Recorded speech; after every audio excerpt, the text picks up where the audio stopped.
Chapter 3. Sandra gasped as he awoke and sat up. A window was to his right on the wall, a dresser to his north, and the door beside it, along with a desk and a chair against the south wall. He panted, holding his head in his hands and trying to comprehend his nightmare. What was that? He mumbled, trying to catch his breath. He spoke aloud, hoping that hearing the sound of something would calm him down. That dream. It felt so real. He paused for a moment, then glanced around the room. Wait, where am I? Sandra only just now noticed he was in an unfamiliar area. Or was it? He seemed to recognize the room, even though he had never been there before.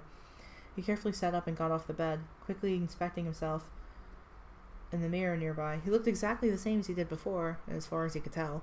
Is this real? Or am I dreaming? He thought, thinking back to yesterday. Did everything really happen, right? Everything really did happen, right? Or was everything just a dream? Okay, for real.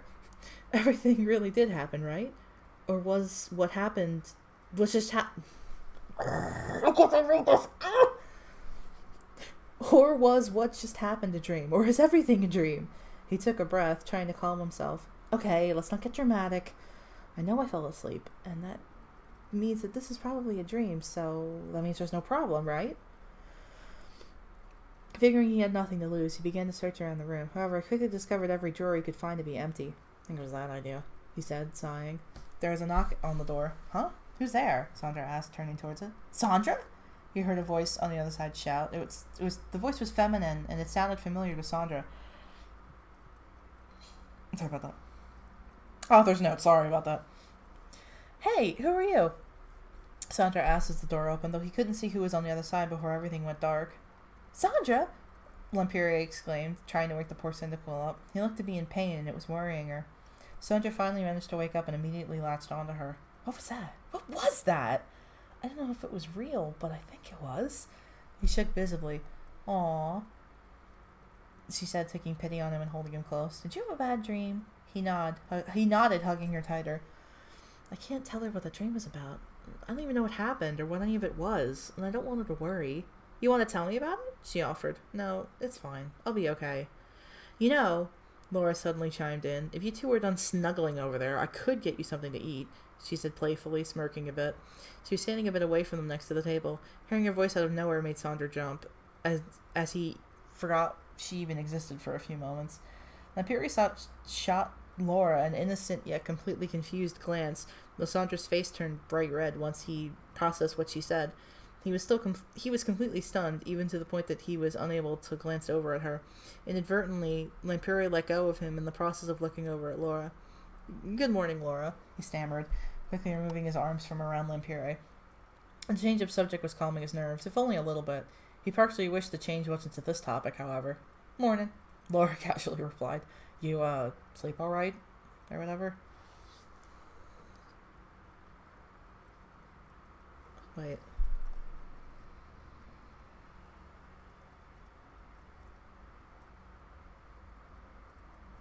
Okay, I see what happened here. This part here, and this part is new. So this part is old, and this part is new. So I see why this doesn't mesh quite well together.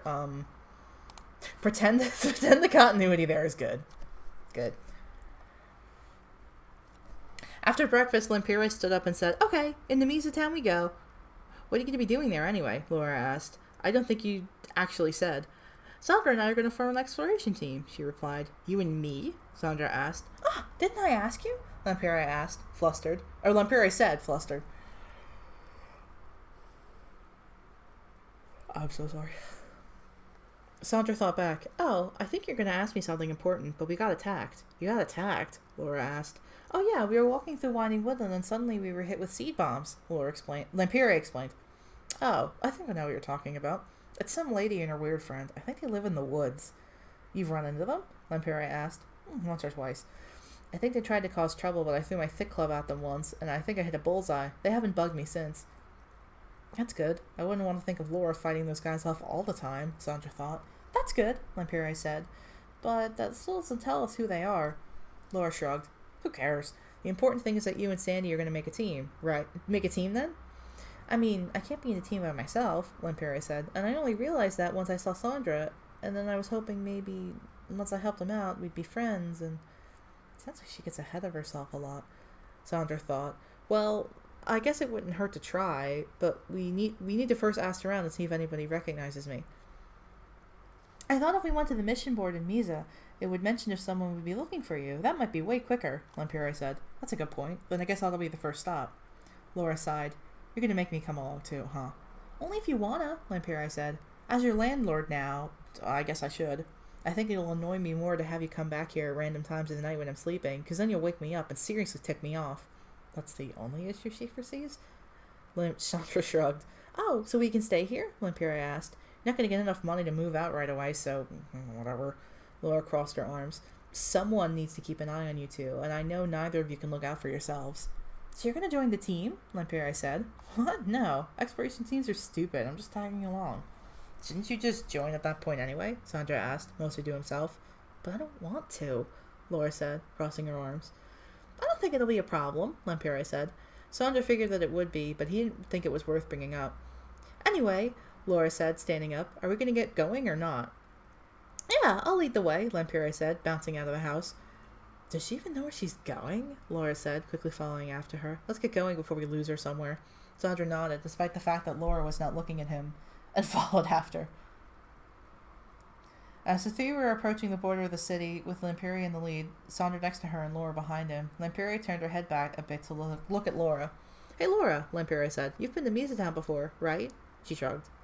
Doesn't have anything for me there, but I guess it's an okay place. Do you think you could give us a tour?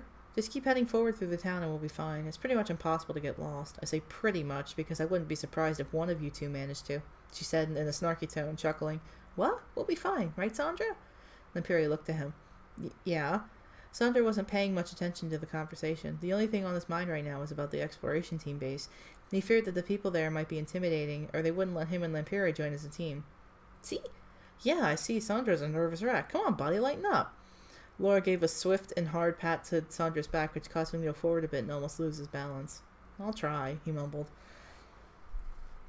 The three then entered the town, which was linear in design. Straight ahead of them was a path to the base, while the right and left were various shops and facilities, one of which being the inn that Lampere had mentioned prior. They went through the town without many distractions. Since Lampere had no money, she paid no attention to the shops. Chandra kept his focus on what the rest of the day was going to play out like, and Laura was casually following the two, not really paying any mind to anything else around her.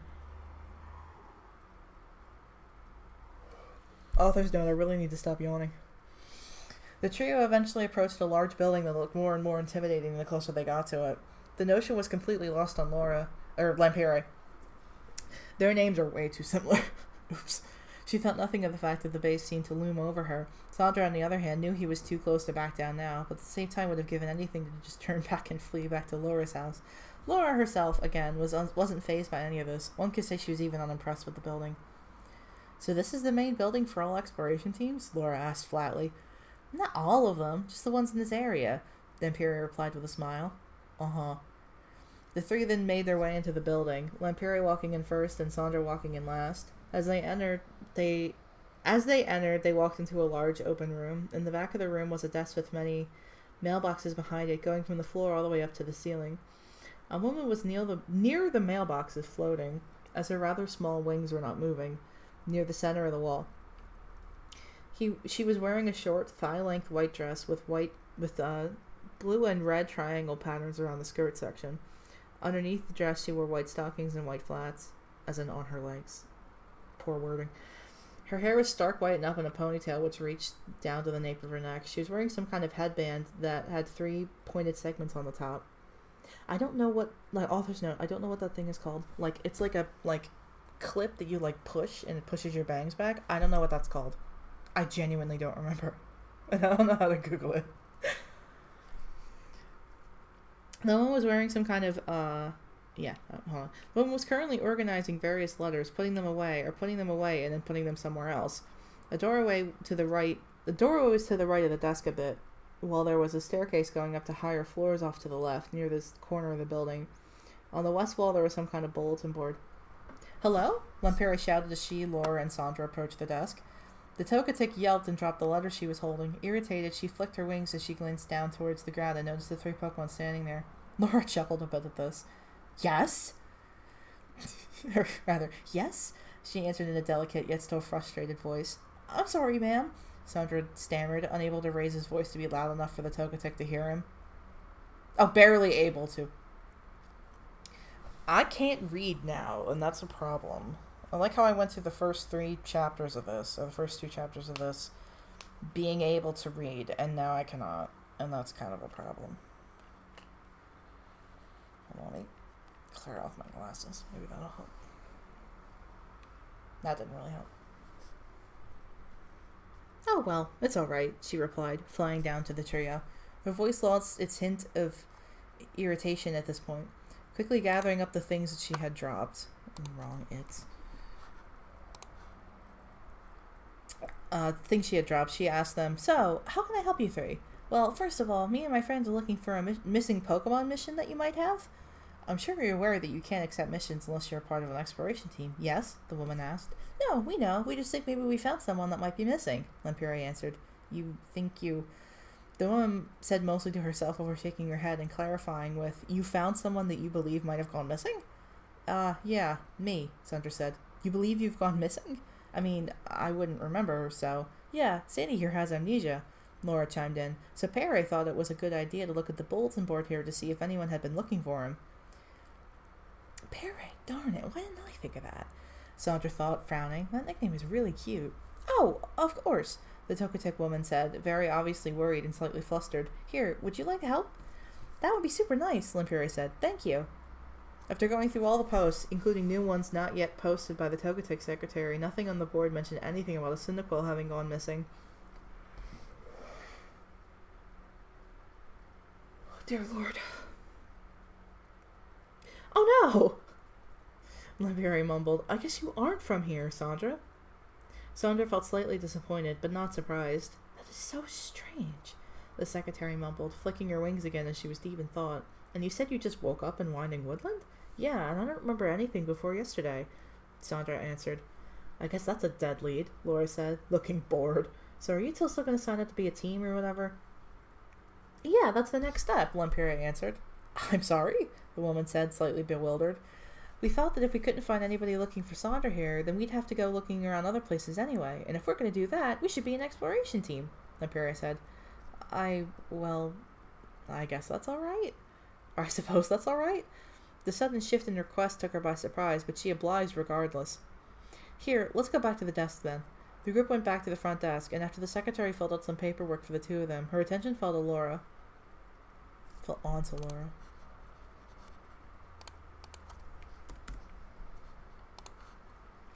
You're joining their team, aren't you? No, she replied crassly. I'm only here because they're currently crashing at my place, and I don't want them to wake me up in the middle of the night when they come home from missions. Besides, those 2 are idiots, and I know they'd get lost without me. The Togetic knitted her brow and flicked her wings, replying bluntly, You need to be on their team to go on missions with them. What? Really? Laura complained. Yes, really. Ugh, this sucks. Fine, whatever, Laura mumbled.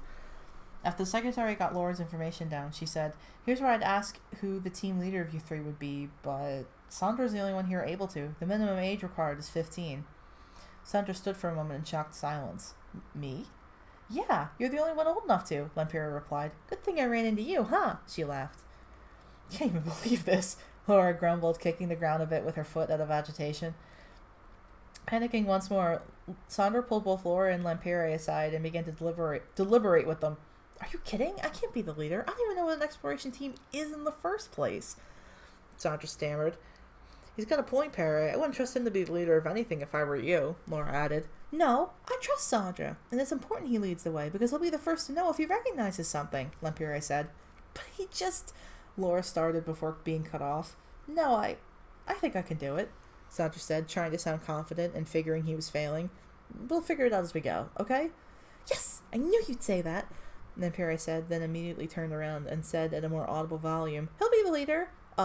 Yeah, I will, Sandra said, jamming in first to verbally agree, then repeating himself to sound more assertive. Laura groaned and rolled her eyes. The secretary nodded and smiled politely. Don't worry, dear. You'll do fine, she said, reassuringly, writing some more things down. By the way, what is the location of your base? Probably where is it? Whatever. Laura chimed in to answer. My house. It's a cabin outside Misa, to the southwest.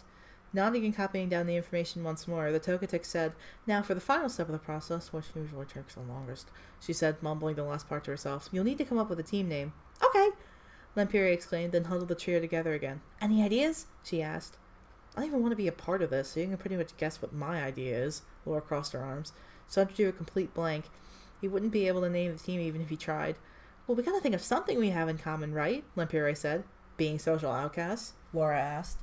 No, Lampieri put her hand to her chin as she thought. "Let's see, you could do that purple lightning thing."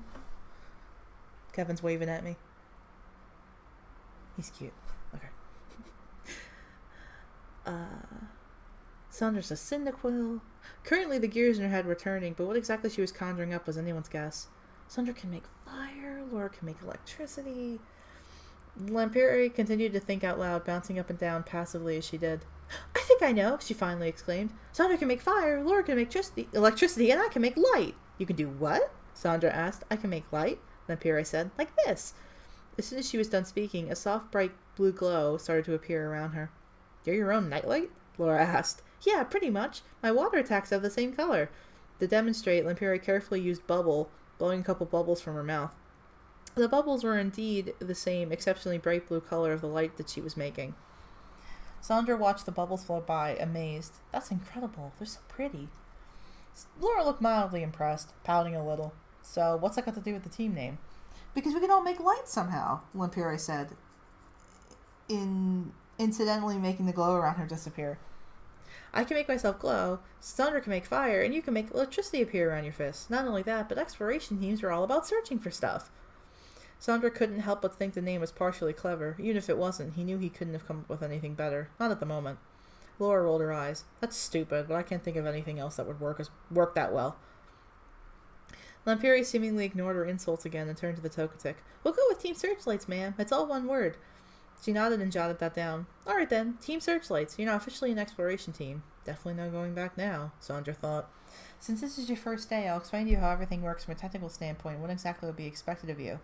Well, that is, unless you already know, then we can skip it." "No, I think it's best you explain," Laura chimed in. The Togetic sighed. "Very well then. First of all, my name is Zalmai, and I work here in this building as the secretary. I do most of the work around here that involves such things as sorting mission requests that come in, assigning missions, and registering new teams and forwarding missions to different buildings." "And you'd be surprised how much mail comes in here for areas that aren't even remotely close to here," she said, her voice trailing off into a mumble at the end again. Typo. "There's different exploration bases. Geez, how many of those things do you need?" Laura questioned. That kind of clashes with the line from earlier. Oh well. "Well, one base can't handle requests from anywhere and everywhere. You must understand that. I will vouch to say, nice job, me.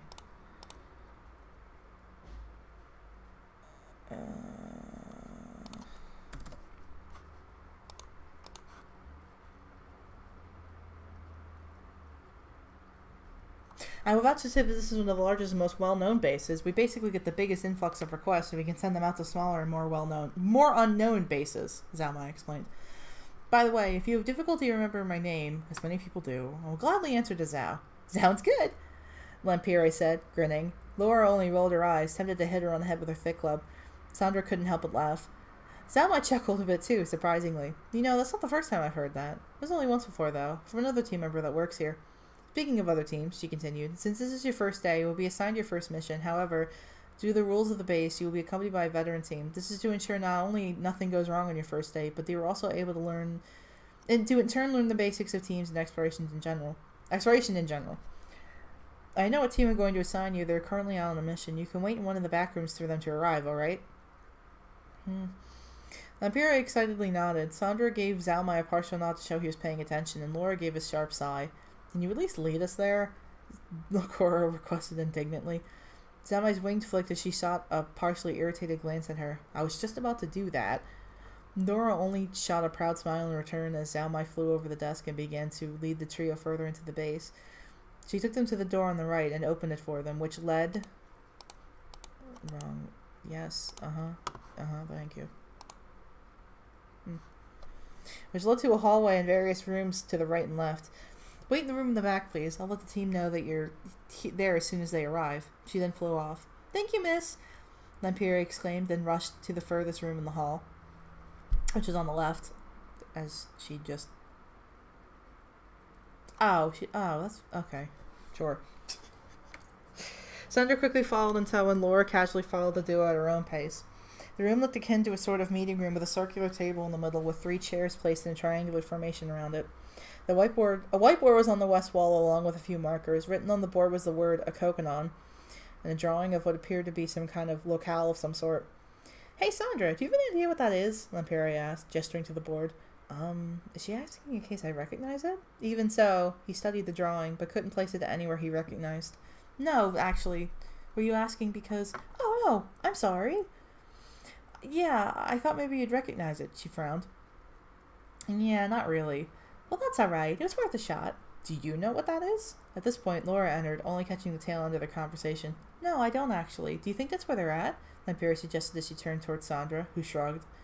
"I guess so," he answered.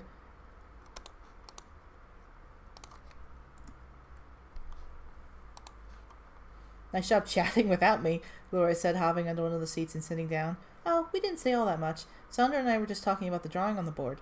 "Uh-huh. And I guess now I have to wait for that veteran team to show up," Laura grumbled, resting her chin on her palm and putting her thick club down on the table.